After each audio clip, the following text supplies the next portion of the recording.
ஓம் ஸ்ரீ பரிமள குருவன்னையே போற்றி போற்றி. பரிமள வெண்பா 22. சைத்தன்யமானவள் சொற்றுணை வேதியவள், சொர்க்கத்தில் வாழ்பவள் ஜோதி பிழம்பாய் ஒளிர்பவள், சொல் வளம் மிகுந்தவள் சோர்வினை நீக்குபவள், சொர்ணமாய் மிளிர்ந்திடும் பரிமள குரு அன்னையின் அடி தொழுதிடுவோம். பரிமளமாய் உதித்து பாரினில் அவதரித்து மானுட ஆன்மாக்களுக்கு நல் மார்க்கம் புகட்டி, கருணையின் வடிவு கொண்டு அறியாமை திரைகளை நீக்கி, கலி எனும் இருளிலும் காட்சியாய் ஒளிர்ந்து, அன்பினை புகட்டி பற்றினை நீக்கிவிட வழிமுறைகளை எடுத்துரைத்து, பரமாத்மாவினை சென்று அடைய ஒளிப்பால வழித்தடமும் அமைத்து, விண் குருதியினை பொழிந்து ஆன்ம விடுதலைக்கும் வழிவகை புரிகின்றேன். கருவியாய் நிலைத்து யுகமாற்றப் பணிகளுக்கு சப்த ரிஷிகளுக்கும் உதவிகள் புரிகின்றேன். ஆதிசக்தி எனும் ரூபம் ஏற்று அகிலம் முழுவதும் பரவி உள்ள ஆன்மாக்களை ஆதியாம் பரமாத்மாவிடம் ஒப்படைக்கும் பெரும் பணியேற்று இயங்குகின்றேன். ஞானாலய குரு அன்னையாக எமை ஏற்பவர்கள் ஒரு குறுகிய வடிவினில் ஏற்றுள்ளனர். புவன மாதாவாக ஏற்பவர்களே புண்ணியம் புரிந்தவர்கள். பரந்த நோக்கம் என்பது பார்வை மற்றும் எண்ணங்களை விசாலமாக்கிடும்.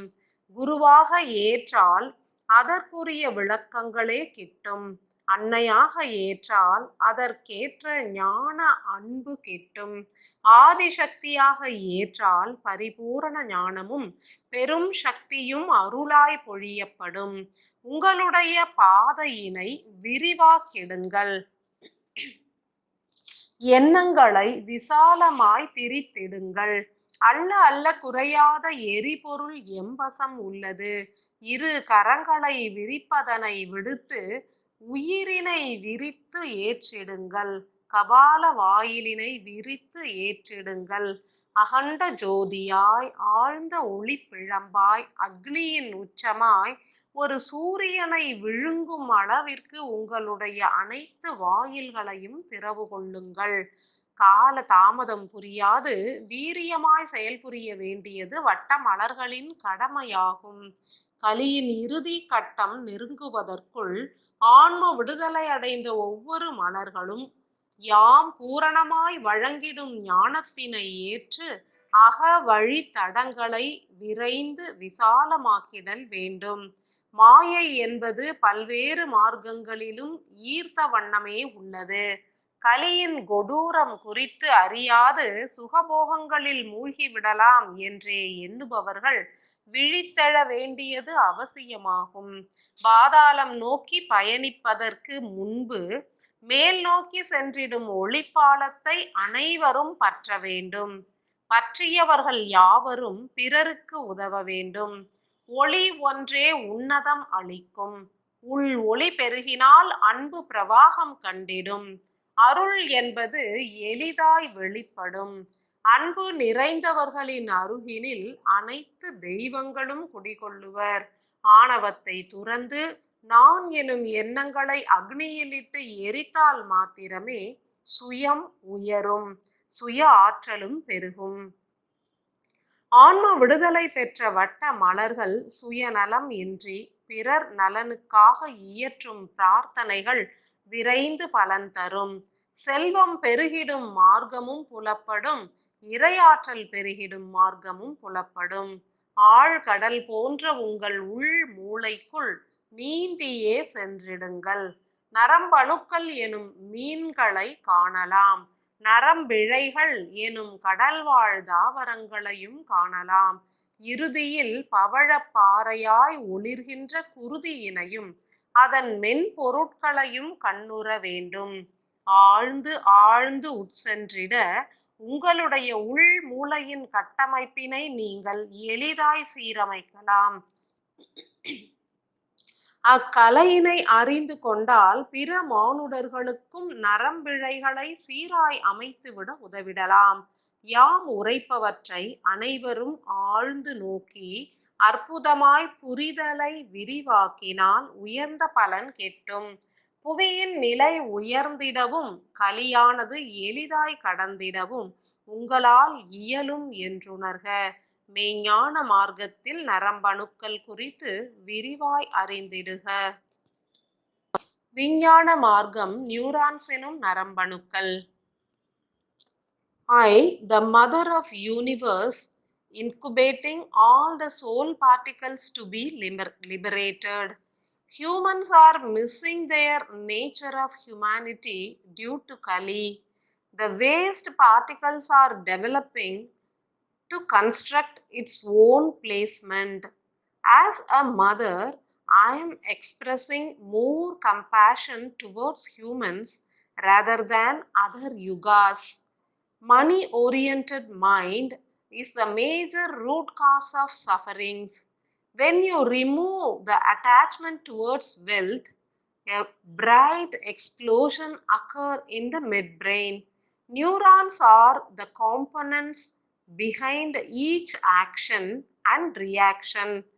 The Kali circle neurons has accumulated innumerable soul particles which are yet to be released, conveying prayer, conveying proper signals, sending and receiving the energy system, and the placement of soul particles are completely changed in human brain at this present situation, coordinating the nerve cells and creating the fundamental energy transfer denied due to configuration of Kali circles. The 11th circle neurons are the symptom of outer world atmosphere. Nothing can arise newly in the outside environment unless the inner brain structure discloses it. What is happening at the present situation in the human brain? Fear arises due to disease. Fear is the outcome of karmas. Humans are struggling to overcome their own karmas in this Kali Yuga, but the planet Earth is also excreting its karma through humans. So, immense fear has been created in the midbrain. In what form the fear will accumulate in the midbrain? Protons are the reasoning agent. At third Kali circle, electrons are not nourished by the single atom, so registered protein particles are slowly shifted to protons. When a soul particle not been released for more than 5 births, then it is bound to go deep into the midbrain neurons. Electrons are made by intelligent protein particles which are renewed often. When new protein particles are not replaced, then the electrons are bound to transfer it to the accompanied protons. In general, after the death, the protein registered particles are transferred to protons by the electrons, but when the soul particle has been imprisoned for more than 3 births, the electrons are intended to transfer its protein particles to protons while the body is alive. Due to severe exertion, the protein particles are transferred from electrons to protons, which results in demolition of few electrons. Thus, the combination of electrons and protons vary in such kind of atoms in the third Kali circle. This may lead to the formation of 11th circle neurons. Imbalance of electrons and protons insist the soul particles in the neutron to break the formation as an atom. So, the protons and neutrons are forced to move out of the neuron cell. When the electrons and protons are removed through explosion from neutrons, then the soul particles can travel in the light bridge as a liberated particle. As long as the protons are stuck with neutrons, the soul particles could not travel upwards. So they are shifted to another neuron cell which are in unusual structure. When the protons are filled with registered protein particles, then it becomes heavier, and when it is forced out of a neuron, then it travels towards the bottom of midbrain. The third Kali circle neuron cells are bound to act in such a way that releasing the soul particles without liberating it. Soul particles are to be liberated from protons. When the neutrons holding the soul particle and surrounded by protons are thrown out of a neuron cell, then it goes down to the second circle of neuron cells. The 5 branched neuron cells are already filled with many soul particles. So, it goes further down to the first Kali circle. The nature of first Kali circle neurons are to hold only the electrons. So, the 7 branched neuron system does not allow the protons and neutrons. When the production of neurons occur, by default, some strange neurons with single branch nerve fiber also produced in the midbrain. They are like a dark cave with one opening. When other neuron cells refuse to accept the soul particles which are emitted by the third Kali circle neurons, the single branch neurons accept it in order to act as a valid neuron. This kind of neurons are placed along with the 7 branched neurons in the first Kali circle. But when it is filled with neutrons, then slowly move down to form another circle. What will be the state of 3 branched neurons in the third circle? Only the electrons stay back at the midpoint of neurons and started consuming the magnetic energy as food, which may lead to a dangerous emission of toxic waste. Think about a demon consuming the nectar, which is known as Devamridam. If the electrons are trained to receive the magno acid from the single atom, it leads to a strong shield of ego veil. Before the single atom knows about the fact, the electrons are converted into a new type of atom called protoneutron. In the following days, let me explain about the position of single branched neurons which hold the soul particles and the 3 branched neurons without the soul particles. Stay tuned to receive the high dimensional view of 10th circle neurons and the newly formed down circle neurons. What are to be done to save the soul particles and what may lead to the eradication of soul particles. The final chance given to the humanity to safeguard themselves should be utilized properly. As Guru Annai, I am longing to save all my children. Each soul particle is very, very precious. A mercuric particle, which is also called God's particle, took crores of years to originate. Don't destroy them due to your ignorance. Liberate your soul and safeguard the universe. மெய்ஞான மார்க்கம். Neurons எனும் நரம்பணுக்கள். உள்மூளை ஒளிர்தல் எனும் நிகழ்வு மெய்ஞானிகளுக்கு சாத்தியமான செயலாகும். விஞ்ஞானிகளுக்கு ஆராய்ச்சி ஒன்றே சாத்தியமான செயலாகும். அஞ்ஞானிகளுக்கோ அனைவரையும் இகழ்ந்து பேசுவது ஒன்றே சாத்தியமாகும். முயற்சி என்பது பெரும் பலனை நல்கக்கூடியது. இறைவனால் இயலாத செயலாக இருப்பினும் கடும் முயற்சி என்பது பெரும் பலன் நல்கக்கூடியது. ஆத்ம கருக்களை சிறை கொள்வது எளிதான செயலாகும். ஆனால் விடுவிப்பதொன்றே கடினமாகும்.